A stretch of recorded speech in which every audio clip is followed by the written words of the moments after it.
Hi everyone, I'm Airier. Today we're looking at Fan with Too Much Time's next episode of Star Wars for Warhammer 40K. This is going to be episode 24, Beyond Axum. Last time around, Caiaphas Cain entered the field. And I just gotta say, holy shit.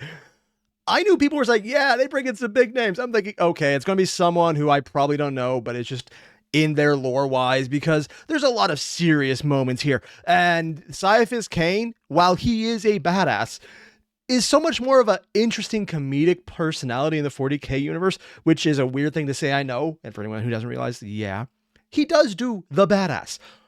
But because of his internal monologue, I like this character, and he doesn't conform with how I thought this story was going to go. This is a much more lighthearted character in a non-lighthearted setting, so it could work, but that depends on how it's written. If it's from the outside, it could look all badass. And if we ever go over his internal monologue, it is going to be such tonal shift that I am so looking forward to this. Because Fan has proven he's a really good writer. And if he's going to completely whiplash us, I want to see what he can do, because I'm actually curious about his writing credentials to just completely shift tone it now and to see if he can pull that off without breaking the narrative, because tonal shifts are hard to get right. Usually it's that moment where it's like, okay, this guy has no idea what the fuck they're doing. Here, though, Fan has been incredibly competent, and I really want to see if he can handle that. Or if he'll go a completely different way. Ooh, I just shouldn't have hit that. Oops. This is what I get for running my hand off to the side. Yeah. More importantly, you guys know the deal. Link below video. Hit it up. Let's get started. The Lord Admiral rolled onto her side. On the one hand, we're back to people. Okay, it's Beyond Axum. Going to the Lord Admiral makes sense. On the other hand, I was kind of hoping it would just go straight into Caiaphas Cain's personality. I know, it's not fair. We're moving on to a different character. It's what Fan does, but that tease. Red satin sheets sliding over artificial and natural skin.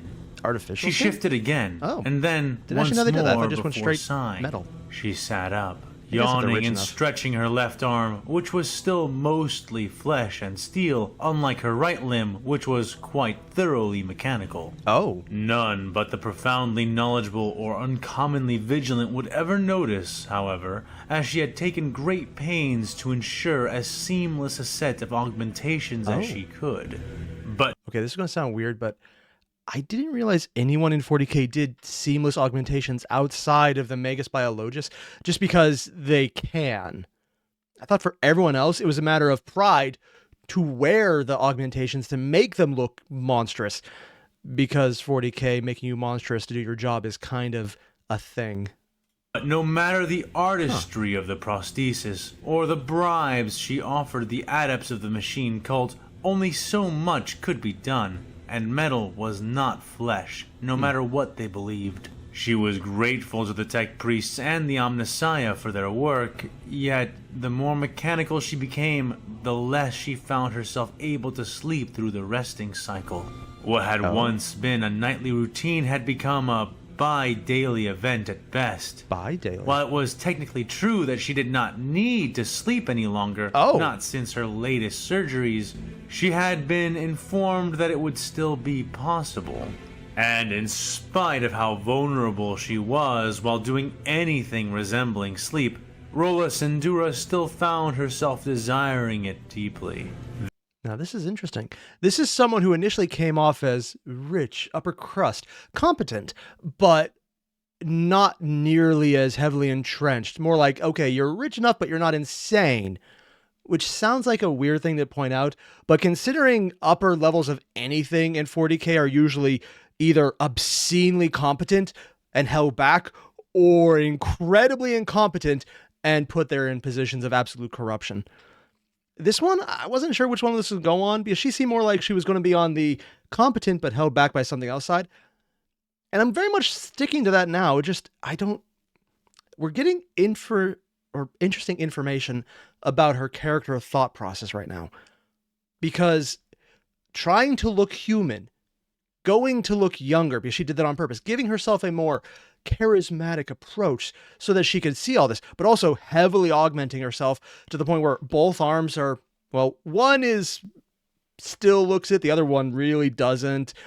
Augments so that she doesn't need sleep anymore, but still also wanting it. So there's still a very significant human portion, at least in her thought process, to value that. And at the same time, a pragmatism to actually get the prosthetics to do more. Is it to expand her life or to give her options when she's doing other things, though? That's going to be very important. But it does also clarify she's way more aware of it. It's just weird that she values things like that. Usually when a character in 40K moves so far, little human things like needing sleep become, I do it because I need to. And you can say that for anything. The further down you go with certain paths of power, it more or less in 40K becomes, I need to do this so I can do other things, as opposed to, I still want to. And the people who still want to do anything are usually the corrupt ones. It's just kind of how 40K usually plays out in such a really over-the-top, fucked-up setting. I think initially that was part of the humor, that was kind of dark comedy, but then it also became kind of legitimate, just horror aspects of the genre, and then it just kind of morphed over time. That's my own personal take. It's interesting, though, that she seems both competent, but also still willing to take indulgences, though. I don't know how I'm going to fall on her yet. It seems very interesting, though. The Admiral pushed her feet over the side of the bed and shivered as she felt the cold of the floor through her lower limbs, which mirrored her arms in that they too were divided between the half-mechanical and the wholly artificial.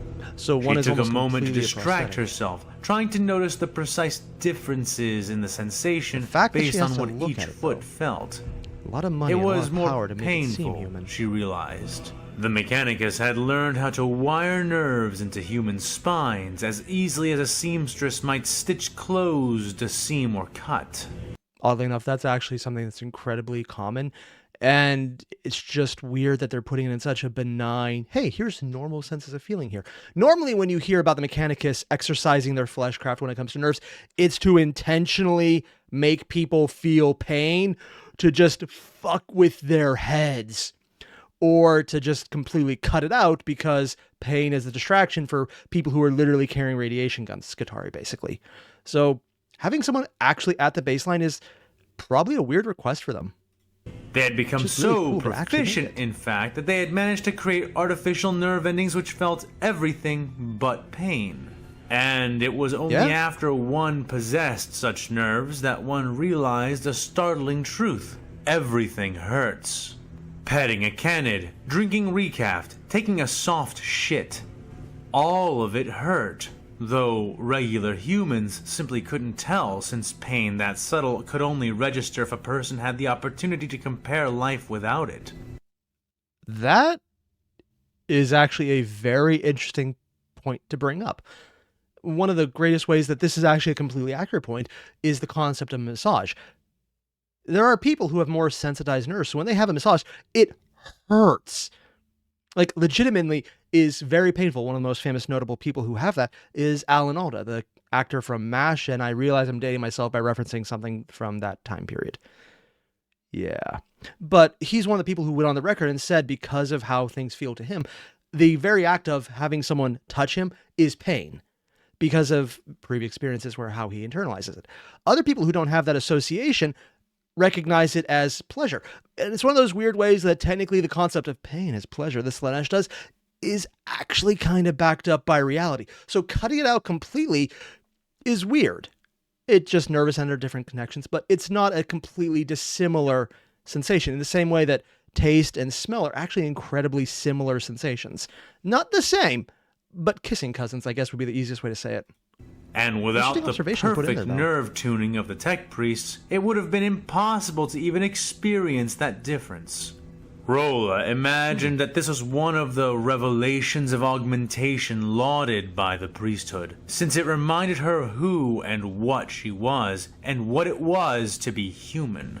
Those thoughts quickly led her back to her former sour feel pain musings on sleep, or her lack thereof. True human rest, like she had once enjoyed. Yes, even though most of her dreams were nightmares nowadays, and had 40K. been long before her upgrades. Yes, despite the fact that most of the sleep she did manage to secure for herself ended in a cold sweat or worse. But the terror of the night was a small price to pay for that dark, mindless rest that always came with some portion of her sleep. And besides, she was a human, and no matter the belief of the Martians, there was nothing more ubiquitous about the human experience than suffering. Oh, now that's interesting. Now, usually when people say something in 40K about the Martians, I do that myself, even though it's technically the Mechanicus in general, not just the Martians itself, but she's from, I'm assuming, Earth adjacent because of all of the references to Mars specifically.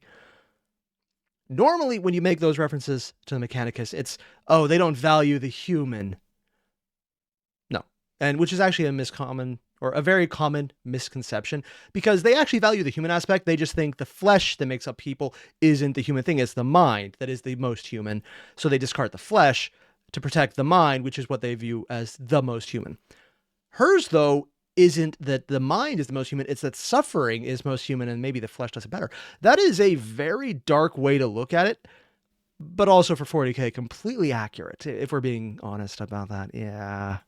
Nothing.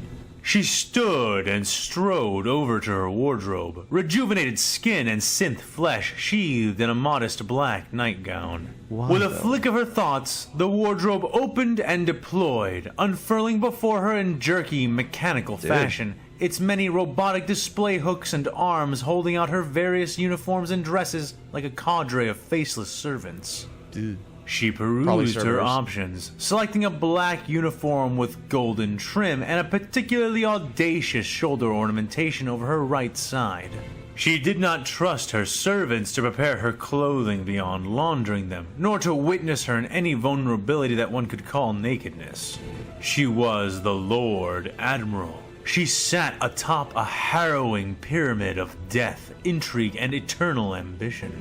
Of the first two, That is she was 40K, all right. full to bursting. But concerning the final trait, hers had nearly run dry. What? How many assassination Wait, I think I missed something. What was the final trait? Two, she was full to intrigue Admiral. She sat atop a harrowing pyramid of death, intrigue, and eternal ambition. Oh. She's out of ambition. That is actually kind of shocking. Death and intrigue, sure. If you reach high enough in anything in 40K, you're more of a political actor as your biggest threat than anything else.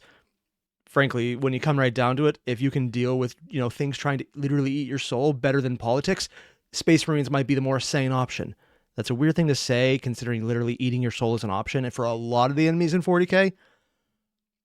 But some of the most dangerous who get the most kills are literally just other people doing, well, if you're just not there, I can take advantage of that, as a very standard thing. 40K is kind of effed up that way. But being out of ambition, but having risen to such a high level, and being here is recent. She didn't just reach that. This is something that had to have happened before this entire thought process, before all of the translation in the Star Wars universe happened. So this is someone who has reached a very late stage in their life. They are still pushing, still fighting, still trying to be human. They're kind of the equivalent of a black swan right now. Not the way it's usually meant in the sense of, oh yes, this is going to be dark. In the sense that, what the fuck is going on? I don't get it. That's not normal. Technically similar, but different. I'm mixing the metaphor because it just makes more sense to me this way. I realize that's weird. Normally, when someone reaches this high, they're either a main character, which at least here she is, or they're beaten down, corrupted, or given in. She doesn't seem like she gave in because she's still doing the things, the synth, the upgrades, not trusting people. She hasn't seemed incredibly corrupt herself. Her dealings have been very competent and not obscene, like some people who do that are honestly worse and more damaging than some of the cultists actually trying to destroy them. She's a very complicated character that I wasn't expecting. Of the first two, she was full to bursting. But concerning the ambition. final trait, hers had nearly run dry. How many assassination attempts, from forces within or without, has she survived over the years You can for still no count greater them. reason than this? Centuries of work and combat, Multiple and centuries. what could she even accomplish here, aside from maintaining the status quo? Now, Because she figured out what it actually is, because she things actually were cared enough to starting figure it to out. change. Oh. So this is someone who basically lost hope in the Imperium because they were a former idealist who was burned out. but they're in a new universe and they've realized that that means that the status quo is inherently broken. Ooh. The greatest cynic is always the idealist, which is probably what this character sounds like. But then, to compound that metaphor further, this is a cynic given hope. Oh, she's going to do some crazy ass shit, and I'm here for this. She looked up at herself as she finished donning her uniform and hardened her gaze. What is she Drawing going to do? in a deep breath, Rolla closed her eyes, and with the hand of her mind, collected all the loose strands of drive which remained within the beautiful bionic husk of her form. She gathered them and compressed them, drawing from them a strength that she had used to slay whole civilizations. When her eyes opened once more, they blazed with her old, raging fervor. Even a spark could light a flamer, and she found herself prepared, and not a moment too soon.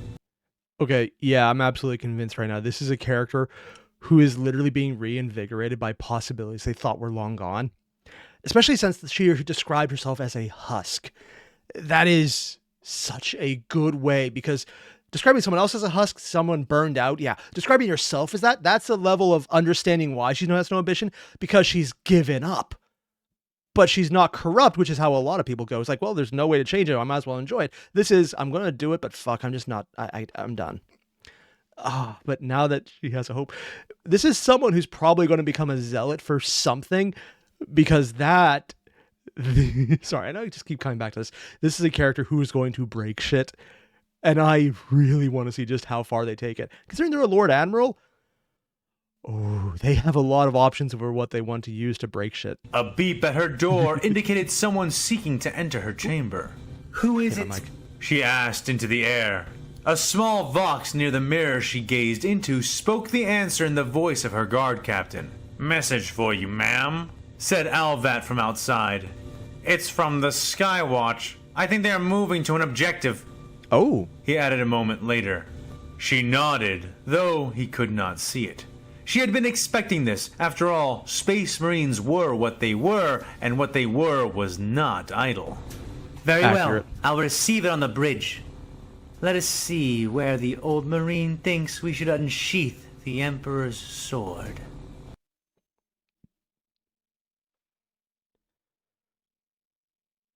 This is during the Indominus Crusade, so I'm pretty certain the Emperor's sword is in the possession of Guilliman.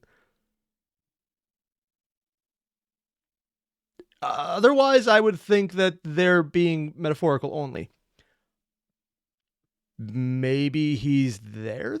No. Fan flat out said in a previous after talk that he's just not dropping a Primarch in because they make the entire conflict way too easy, because this is literally just absolute simplicity for them. There's just not enough force against them to deal with that. Even with the buffs to the Star Wars side and ship numbers, and being surprised and in a situation where they don't have the logistical advantages, it would just be too easy.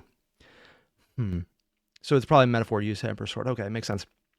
Also on a tangent related note, people point out, and I didn't realize it, at the previous Skywatch section, they had a quote from the Blood Ravens, and then the color of the uniforms changed for the not Skywatch internal librarian chapter, implying that it might be descended from the Legion's, I forgot his name. Wow. I literally forgot Magnus's name for a second there, but it's Magnus's Legion.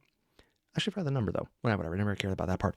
And it might be an offshoot of that. So in which case, yeah, that's fine. It's kind of like the Minotaurs, who I don't remember which offshoot they're from, but heavily sworn. Might be Perturabo, but I don't, or has that even been revealed yet? I don't actually know. But yeah, that's pretty cool that they're using the Blood Ravens style quote. They have a very controlled version of Psychers. They're constantly using power. It does kind of make sense, considering how Psychers in Magnus's Legion were very much all-powerful, but very prone to the flesh change before Magnus made his stupid deals. It helps, and then you damn yourself. Yeah, but, interesting. Could go either way, though, and honestly, it makes sense that they're saying they're Ultramarines related, just because the Ultramarines are actually canonically used like that to say, who are you? Insert any of the legions that apparently were not existing, you don't talk about, and then suddenly there's like tons of people who are just randomly became Ultramarines. That's actually canonized. It is something you can find quotes for. I'm too lazy to pull up from the Horus Heresy. But yeah, the Horus Heresy did show that the Ultramarines grabbed a bunch of legions and legionnaires who weren't dead. They just weren't allowed to acknowledge what they were prior to becoming Ultramarines suddenly, and they always were, and no one's allowed to ask about it. It just is kind of funny to me that, oh yeah, we're definitely Ultramarines, is a very canon thing that happens all the time and not even that much of an ass pull.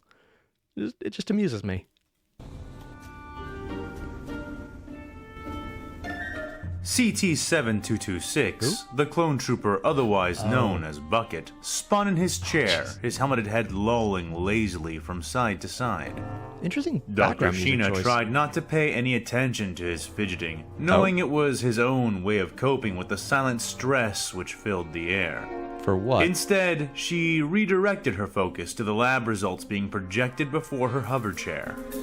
What The results? images, reports, and various results of tests played out before the Syrian scientist in a slow stream of movement. What are they Her looking at? ample brow creased, and she rubbed her aching Technology or eyes. something else? She was unsure she had been getting adequate sleep, but knew her eyes would be tired either way. After all, she had been doing a lot of work.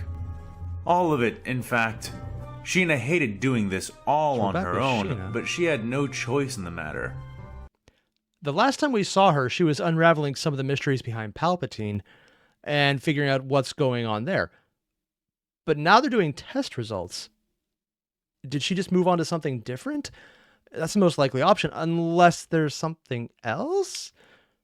What is she working on is going to be an interesting problem here. And why isn't she working on her previous? Her previous ones were her own activities, not what she was assigned to. Got to remember that part, yeah. After what this is she what had she's probably actually discovered about assigned the to. source of Captain Kraken's orders, she knew the Supreme Chancellor could not be trusted. In Accurate. fact, precious few could. They were sitting, waiting inside the room of one such rare individual right at this very moment. Oh, Or at least, a person she thought fell into that category. now this is interesting. So it's not just that she's doing information about research activities, but she's doing it at the behest of someone she trusts not to F them over. Now the big question right now is this someone who we know is actually trustworthy, or are we just looking at a giant, oh shit moment? It could go funny. The either very way. notion of trusting anyone with any of this made her skin crawl, much less someone she did not even know. Well, both ways But might she get had killed at this no point. choice in the matter. None. After all, while she could run blood tests, follow up reports, compile data, perform analysis, and test her hypotheses all Is there going to be midichlorian count on the Chancellor? That might do it. on her own, she could not make a difference without the aid of Padme Amidala. Oh! The senator from Naboo was currently occupied in a session of the Senate, but was expected to return very soon. Oh, because the previous section we had was actually a jump forward for when Padme had already gone to Axum, so this actually hadn't happened. I wasn't sure when that would happen. So this is before she was getting the information off the Chancellor. So this is actually jumping back in time from when we last saw her at. Oh. Okay, that actually is really important. And this is probably where we figure out why Padme's going to Axum. So something here is going to send her there, and I don't know why. We might find out here. Oh, that could be so cool. In that time, she and Bucket had been allowed to sit and wait for her within the lounging area Also, of someone her she probably senatorial can't trust. suite, observed Except she might passively give by it- two of Padme's household But she's connected to Anakin, who will tell the Chancellor shit. Unless this is a way to break Anakin from the Chancellor? Honestly, I was under the impression Fan wanted to get to the point of Darth Vader, so somehow it would change and he would be created that way. But maybe this is one of those stories where things have changed so much that might not happen. I don't know, but I'm really curious. Oh, man. attendants. It was Sheena's hope that this woman would know the right people and have the right personal influence to make the right kind of difference. Oh? A person who might even be able to help her avert the disaster she knew would soon be coming. I mean, she's right, but hoping- also... Well, that too made her skin crawl. Honestly, maybe and going so to the Sheena distracted 40K might herself help. with analysis, My entire and thing there will clearly was, be alien. admittedly, a lot to distract her with. By the stars, Bucket, look at this. She said, gesturing for him to come closer while enlarging an image of her holographic file and extending it up. The clone groaned and slumped at the call, but began to get up lazily so he could come see, grumbling all the while. Come on, Doc. You know I never understand any of this stuff. I'm not a scientist or anything. Clone trooper, remember? He said as he came to stand beside the chair, leaning against the thick, high-backed portion of it. Oh, stop grumbling. This is really, well, it's fascinating. She said, gesturing towards the image. Okay, this entire setup is actually something I appreciate the fans doing right now. There's two ways people handle anything scientific. There's the one where you stay in the scientist's mind and you have to filter through the jargon, and the only ways to do that are either to give you the actual jargon, which sometimes in terms of technobabble does help give people the impression that, oh, this character's smart, and also this has rules to the science because they had terms. It's technobabble. It means nothing. It's something Star Trek does a lot when they just throw words at you because it sounds impressive. If they're consistent with how they use the impressive sounding words, cool. It means nothing, but it gives you a sense of scope and how the system works. Or they simplify it and just summarize the thought process so it's understandable for someone listening. The alternative, if you don't want to do that, is then to bring someone else in and have the knowledgeable character explain it to someone who doesn't understand, which is why Bucket being here is actually really useful, because he's not going to get this. He's the stand-in for us so that we can see what she's doing, not only because that means that whatever she's doing is important to the story, to us to know, but it's also important that we have a way to understand it. So we'll have someone explain it to us. Now, how much will be explained to us, how much we'll see, how much is going to be clear through Sheena's explanation, that could be up to how much fan wants to play with having, I guess, complete knowledge with us rather than maybe just hints and pieces. And it can go either way. But I do appreciate the setup for having a character explain to someone who doesn't quite know so we can get that exposition that we need in a way that feels natural. It's a very good technique, and I appreciate seeing it done well. Displayed and spinning slowly was a strand of thick, enlarged DNA. Bucket stared at it for a couple of seconds and then shrugged his shoulders. Deviation for the invaders. Corellian Sugartail? He asked unhelpfully. Sheena smacked her hand against her face and sighed. By the many moons, Bucket, even you should know what DNA is. She groaned. Technically, a Corellian Sugartail might be completely accurate for all we know. I doubt it, but I'm pretty sure they have DNA. Yeah, I do, he said with a laugh. Does he? I'm just flicking your wires. Still, can't tell what's so special about it. Is this some kind of, important difference? That my DNA? Yours? Showing that they are actually still genetically Dr. similar. Sheena scowled and shook her head. No, you dolt. It's DNA collected from some of the Imperial soldiers during the invasion of Axum. Yep. She said. Okay, and? Axum's been going on for a very short amount of time, and they already have DNA back from that specific fight?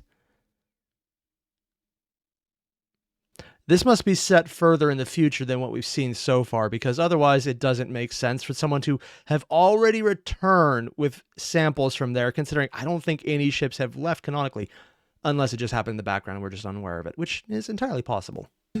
He asked. It's thick, she said, gesturing to enlarge the image even more. Thick?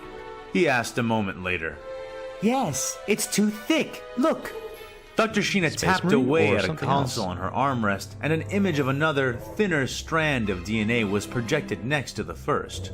They turned beside each other, Now, very that's similar, interesting. yet also distinct. Showing that it's That different is strands. yours, or at least close to yours. The second strand is an example of the clone template. Dr. Sheena explained. Django.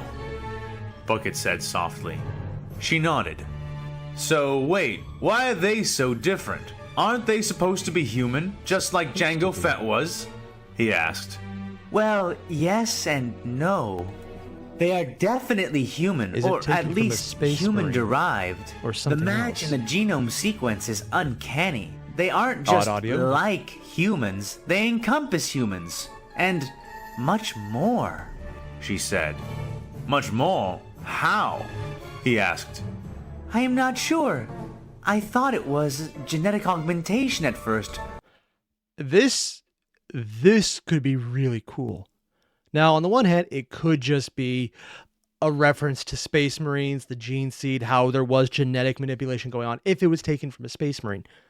If it wasn't taken from a Space Marine, okay, it might actually be from the battle over Axum initially before the invasion, so not during that aspect right now. It could have been from when Skywalkers are initially and they retreated. That would actually make more sense, in which case it would only be Space Marines they could draw from because the troops on the ground came later. So that would be evidence of the Primarchs, and then further, the Space Marines as step down from the genetic manipulation. Really cool to see that. Maybe. It does depend on the source. The other alternative is if it's taken from a person that's not a Space Marine, which I'm really doubting at this point because I can't think of any other time period they would get that from yet. It might just go back into the idea that prior to the Emperor, prior to the Crusades, prior to the Dark Age, the Golden Age of humanity, or the Dark Age of technology in 40K, had a lot of fucked up things, including some that were making humans non-human. It's been heavily alluded to. Some are more mechanical. Others are literally... There's a few examples in the Crusades about people more or less becoming robots like the Mechanicus, but without any of the human mind attached to some extent. And it's very minor documentation. Sometimes just offhand mentioned. It's minimalist. But also that sometimes there might have been genetic deviations done intentionally. I don't know which one she's going to, but if she could see the results of that, that would be fascinating. Probably more evidence of the Space Marines being enhanced genetically for humanity, though. Possibly replicatable, if not going well, because the inherent fuckery might do different things if created on the Star Wars side. That could be interesting. But the more I look at it, the more it just seems like standard mutative gene progression. I'm not a geneticist, strictly speaking, so I've been doing a lot of referencing and comparison, but that only made this stranger. I mean, I saw similar structures in Kaminoans and Arcanians, but nothing quite like this. Oh? Bucket stood back at that, seemingly aghast. Kaminoans. Wait, these Imperials are part Kaminoan? He asked. No, that's not what I meant, Sheena said, raising a hand. I mean, both the Kaminoans and the Arcanians have very shaped, directed gene patterns. They achieved this largely through eugenics. Oh, so this is definitely Space Marine then, because there's no other way to go for that with regular humanity, which is just too slapshot.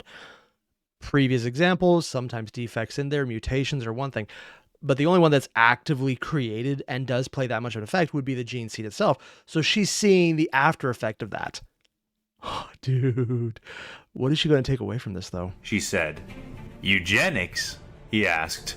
Yes, selective breeding and the culling of defective and undesirable traits. The Imperials have similar gene structures, but, well, look at how thick their DNA is. I don't know how to account for that, she said. Intentional fuckery. Well, what does thicker DNA even mean? He asked. Don't know yet. What else has thick DNA?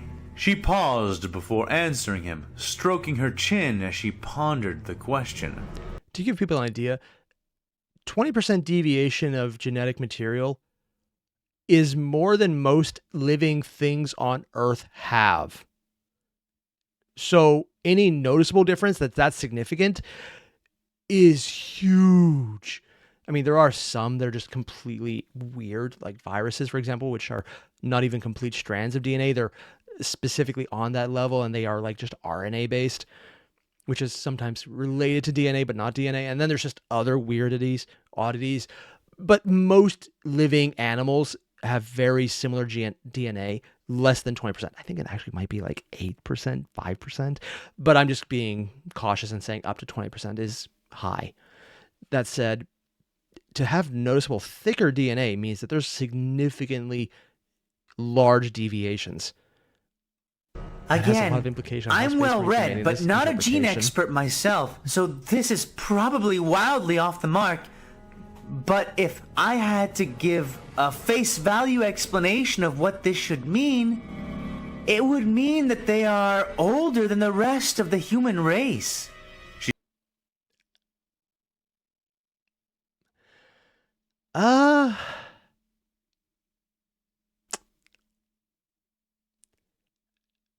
how old is the Star Wars side? Because I think they might actually be comparable in terms, but it's just a lot of it is weird.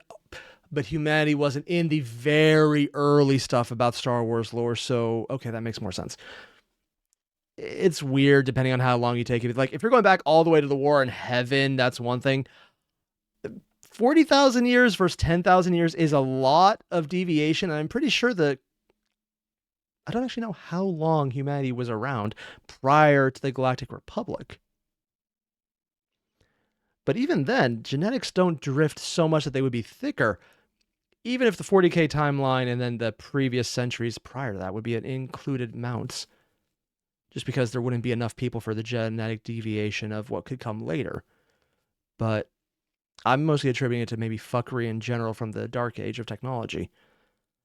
Unless Fan is subscribing to the theory that people were one of the initial ones in the War of Heaven that were then used as source fodder to create other species, which is why there's a lot that look like them. It's a theory in 40K. I don't know how much it is. It's fun to think about it, like, oh yeah, the Necrons and the Eldar were drawn from human stock.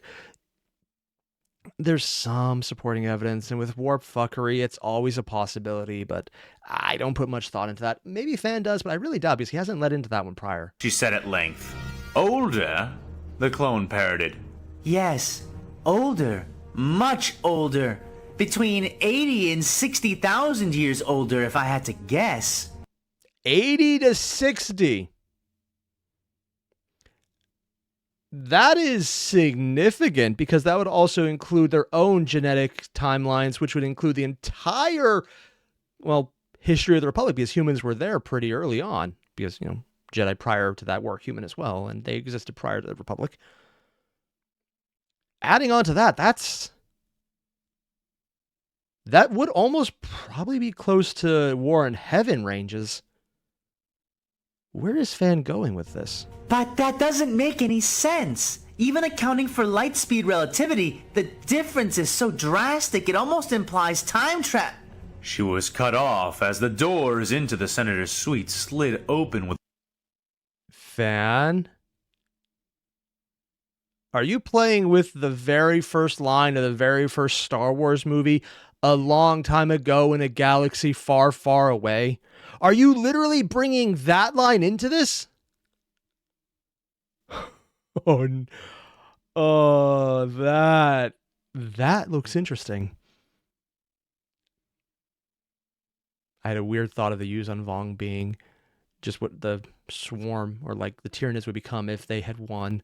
They eventually just go full genetic monstrosity. With a rustle, both Sheena and her clone bodyguard snapped rigid and turned to see who was entering.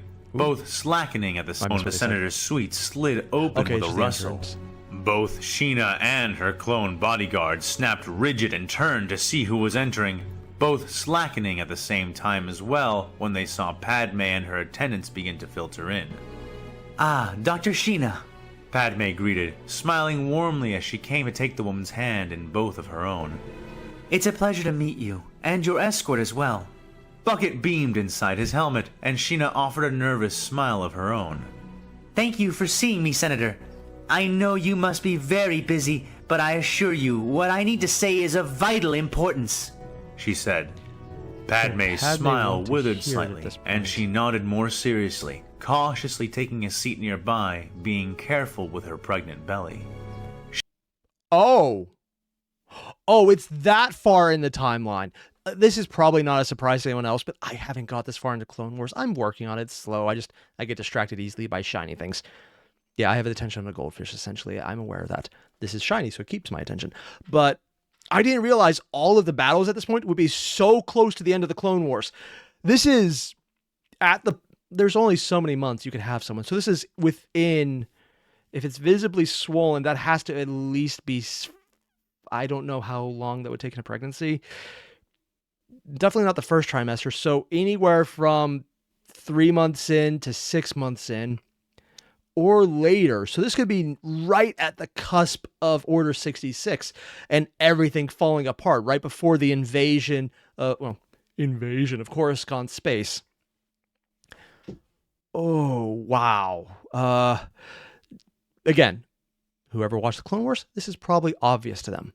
It wasn't to me because I did not know them. This is kind of shocking just knowing it's that far along. If anything changes, if this doesn't go bad, I have no idea what's going to happen. I'm really curious because this is not so early in, the changes might happen regularly. A lot of the things Palpatine has set up are just going to happen at this point.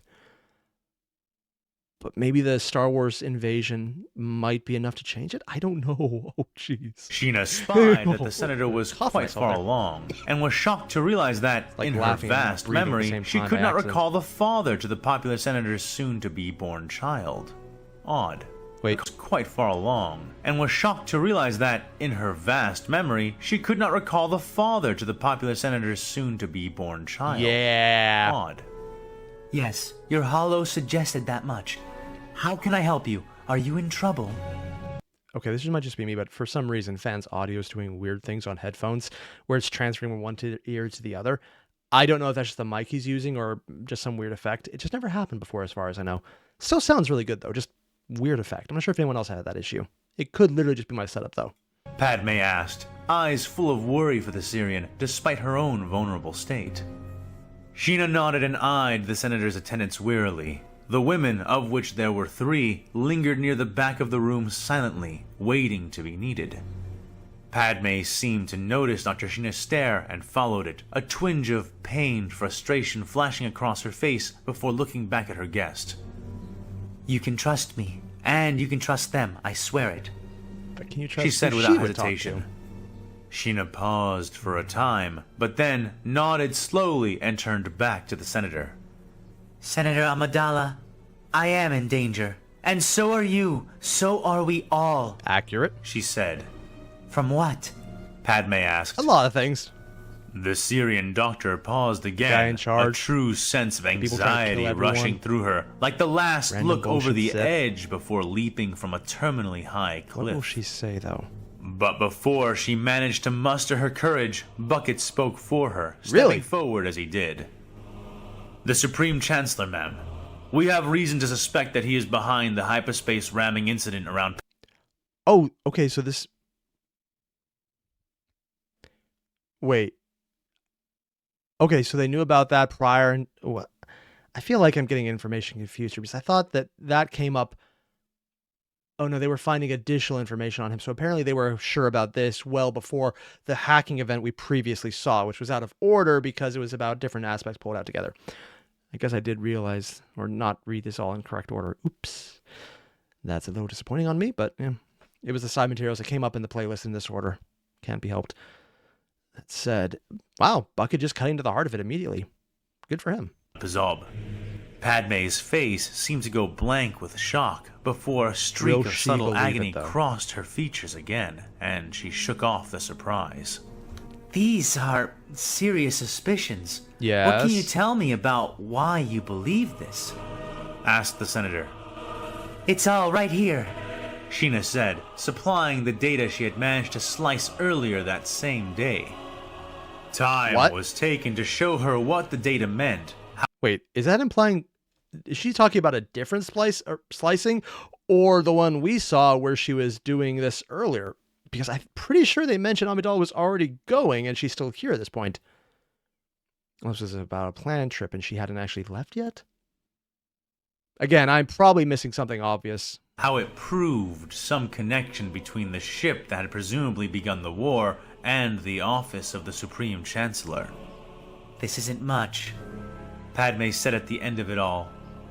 Maybe not enough for a court, but it's enough for people like us. Sheena insisted. These records wrong way to play prove that. that there was some undisclosed message sent from the Supreme Chancellor's office to the Belligeor just before it suicide rammed the Imperial ship. This entire war could well be a result of that single action. And besides, Senator, I know that you are not blind. I've seen your speeches and... Ooh. The biggest problem with Star Wars, and admittedly it's a completely justified one, is that as much as people knew things were going bad, no one in their side really stopped to look as like, oh shit. I mean, technically Yoda knew, he just kind of gave up, but Will Amidala understand what's being said, though? It really does come down to Fan, how he wants to play this. And I can see him going two ways. He could play her off as, I get this, but I need more information. It's just not enough because of either it just not actually being a lot, which it really isn't, or because she just doesn't want to confront it yet, even if she doesn't believe the best about the Chancellor. Knowing just how bad he is isn't really there at the moment. Again, maybe it is, and I just don't know enough from Clone Wars. But I always get the feeling that a lot of people are like, well, it'll be fine. It'll hold. We're fine. We can wait. We can figure this out later. And then there was no later, and the Imperium, or the Empire started. Yeah. I don't know which way. He could also play her off as someone who will listen to it, figure it out, and maybe come to conclusions for it. It could go either way. Seen your vote record. You know how dangerous the Chancellor is, and you know that he already has far too much power. He's planning something, and all of this, even this new war, are all a part of it. The doctor almost yelled. That is enough, Dr. Sheena. Padme suddenly cried out, shocking the Syrian into silence. She panted and wiped at some sweat on her brow. Ooh. See, I like this just because previously Sheena losing her cool was something that happened pretty frequently. And admittedly, she is the one who put up the entire idea of giving control and say, hey, we should just go, get around so they can't find us. Unless I'm very misremembering. That was actually the idea she put forward. Or was that Tarkin? It's been so long. I could be misremembering. Well, me misremembering is not entirely weird, but I'm pretty sure it was Sheena who brought that idea up. I'm sorry, she said a moment later. Please forgive me. I'm feeling well. But yes, I know, I am aware of the threat posed by the Chancellor and that there is much that he has not told us. I am aware. She said, resting her head in one hand. Dr. Sheena narrowed her eyes somewhat. Senator Amidala, are you due? She asked. The senator looked up, a slight blush touching her cheeks before she swooned in a sudden flood of agony, groaning loudly as she did. Her attendants rushed forward, but she recovered and waved them back. Have things changed so much that she's going into labor? That is significantly changed timeline then.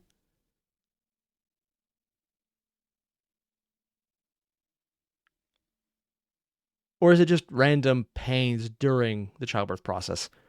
No, not yet. I have to go to Axum first. Why? I have to tell Anakin. She groaned as she tried to lay back and breathe. Anakin? Anakin Skywalker? Because Senator, with all due respect, you should be doing no such thing. Besides, what news could you possibly have to give Anakin Skywalker? The man is locked within a... Oh, it's literally... Okay, that does give a timeline. The only time she did this would literally...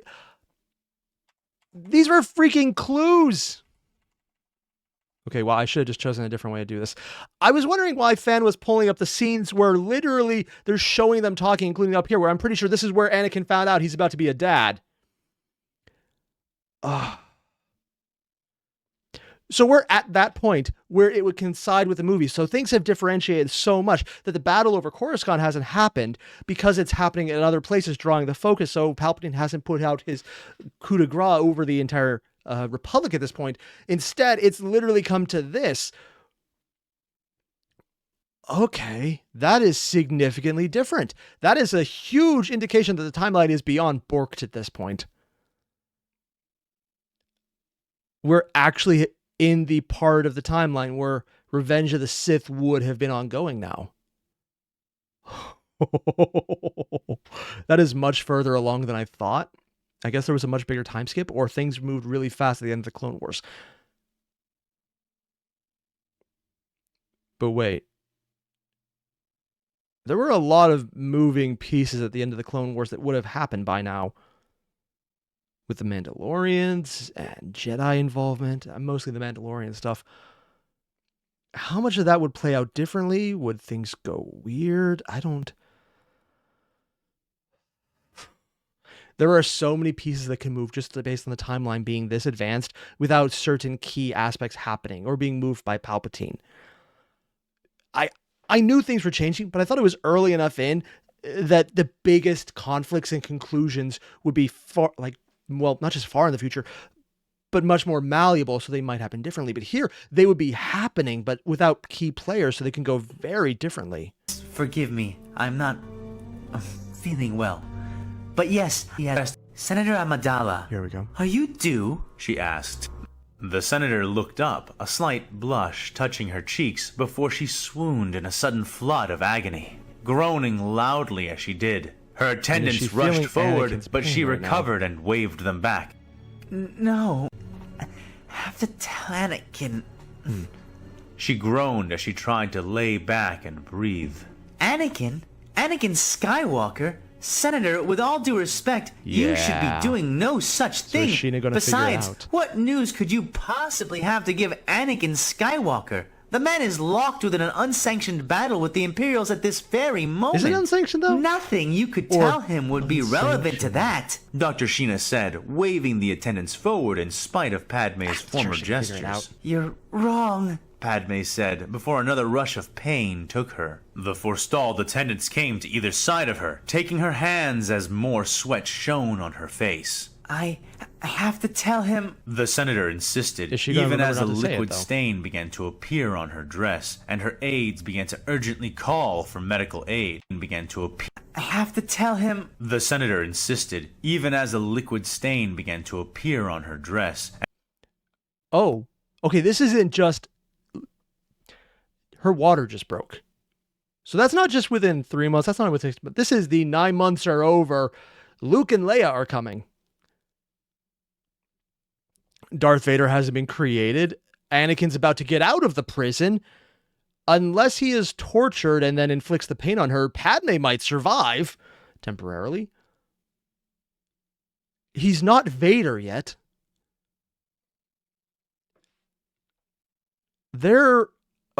Just wow. The timeline is much further progressed than I thought, and there are so many implications here that I'm absolutely here for this And right her now. aides began to urgently call for medical aid. But Dr. Sheena was not so distracted by their concerns and panic that she did not hear the next few words the laboring senator managed to She's speak. out of it, so she can sneak this in. He is the Supreme Commander of the Republic now. What?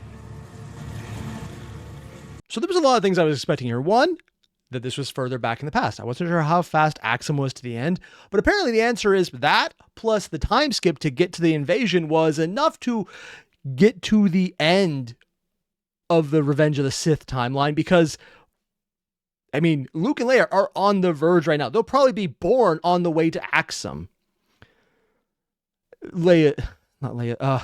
Padme is going there.